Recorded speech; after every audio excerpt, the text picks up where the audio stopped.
Hello नमस्कार मेरे दोस्तों, जय श्री राम। आज मैं एक नई वीडियो लेके आई हूँ जो रिलेटेड है। अभी चल रही है 21 नवंबर को जो पंडित जी धीरेन्द्र शास्त्री जी ने ये पद यात्रा स्टार्ट करी, हिंदू पद यात्रा। इसका क्या उद्देश्य है, तो मैं इसी से रिलेटेड कुछ पॉइंट्स और इस वीडियो में बताऊंगी। प्लीज आप ध्यान दीजिए और मेरी वीडियो को लाइक और सब्सक्राइब कीजिए। तो मैं इस वीडियो को बनाने जा रही हूँ।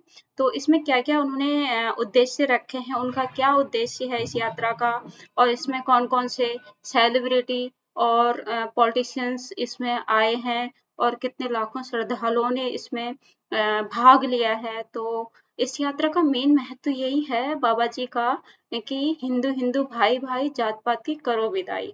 जात पात मीन्स आजकल क्या होता है, छोटी जाति बड़ी जाति, ये धर्म वो धर्म, तो यही है, सबको एक करना है, एक होकर रहना है।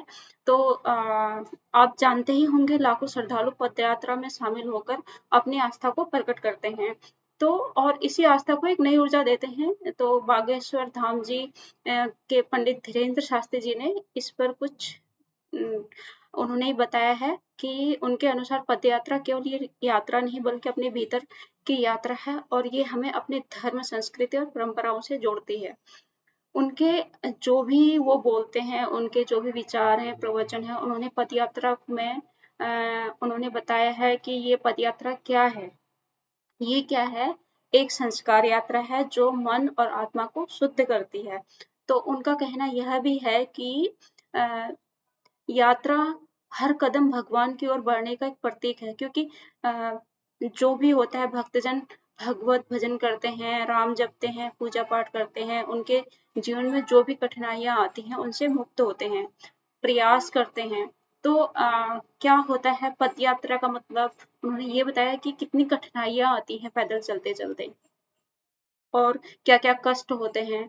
उसके बाद भी पदयात्रा कंटिन्यू रहती है, तो धूल, धूप, कष्टों से भक्त आगे बढ़ते रहते हैं। वैसे ही उन्होंने एग्जाम्पल दिया है कि हमारे जीवन में कितनी भी कठिनाइयाँ क्यों नहीं आए, अगर हम सच्चे दिल से एक होकर अपने भगवान को याद करें और सच्चे दिल से पूजा पाठ करें और अच्छे कर्म करें, तो हमारे जो भी कष्ट हैं वो भगवान दूर कर देते हैं।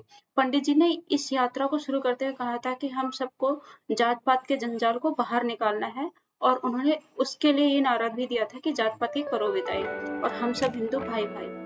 वो अपने भक्तों को यह भी कहते हैं कि सभी पदयात्रियों का एक ही लक्ष्य होना चाहिए, सनातन धर्म को मजबूत करना, हिंदुइज्म को मजबूत करना, आपस में एकता रहे, कोई भेदभाव ना हो, जिससे क्या होता है लड़ाई झगड़े होते हैं और फिर और भी कई चीजें होती हैं, लड़ाई झगड़े।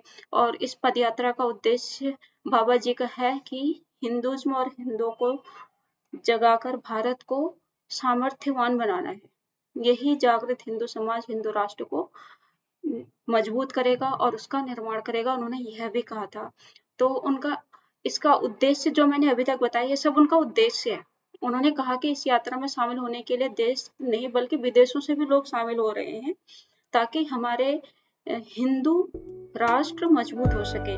बाबा बागेश्वर धाम की यात्रा में किसी ने मोबाइल फेंककर उनको मारा था, तो कि उनके गाल पे जाके भी लगा था, तो उन्होंने उस पर कोई प्रतिक्रिया नहीं दी। उन्होंने ये बोला था कि मोबाइल मेरे पास आकर आ गया है।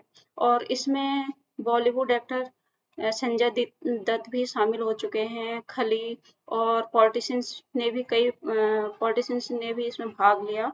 तो दोस्तों इसका उद्देश्य मैंने अभी तक बताया एक ही है, हिंदुइज्म को एक करना और हिंदू राष्ट्र, हिंदू निर्माण, ये सब बाबा जी का एक उद्देश्य है। और अगर आपको यह वीडियो प्रेरणादायक लगी तो लाइक करें, सब्सक्राइब करें। जय हिंद, जय भारत, हर हर महादेव, जय श्री राम।